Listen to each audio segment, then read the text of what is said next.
Is wave और एफएलएसी better? इन दोनों में से बेटर कौन है? अब वेव, जैसे wave form audio file format होता है, अब इसको क्या किया, आईबीएम और माइक्रोसॉफ्ट ने दोनों ने साथ मिलकर बनाया। उन्होंने कहा हमें एक ऐसा वेव फाइल फॉर्मेट चाहिए जो लॉसलेस भी हो और जो अनकंप्रेस्ड भी हो, दोनों ही चीजें चाहिए। तो आईबीएम और माइक्रोसॉफ्ट ने बना दिया इसको।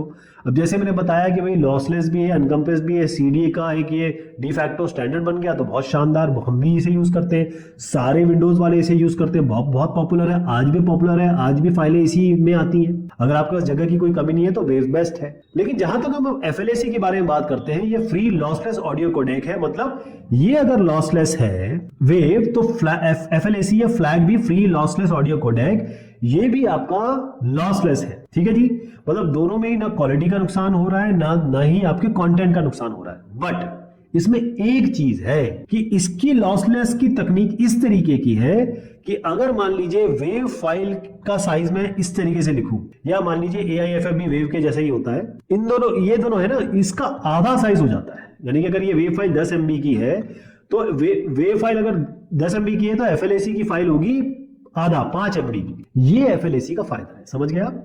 तो अगर आप ऑडियो क्वालिटी के बारे में देखें या उसके संदर्भ में देखें, तो इन दोनों में डिफरेंसेस कुछ भी नहीं है, बिल्कुल एक जैसे हैं। जो सबसे बड़ा फैक्टर आता है वो है फाइल का साइज, जैसे मैंने बताया आधा हो जाता है। और क्योंकि वेव अनकंप्रेस्ड है, तो आपको बहुत सारी जगह चाहिए वेव को रखने के लिए। अब मैंने कहा ना 100 MB की फाइल अगर वेव की है, तो इसको 5 या 6 या 10 MB तक MP3 कर देता है। तो MP3 तो लॉसी होता है, हमको तो लॉसलेस चाहिए। तो एफएलएसी उसकी जगह पे उसकी जगह लेता है। वो कहता है कि हम चीजें खराब भी नहीं करेंगे और जगह भी कम देंगे, तो एफएलएसी यहां फायदा करता है।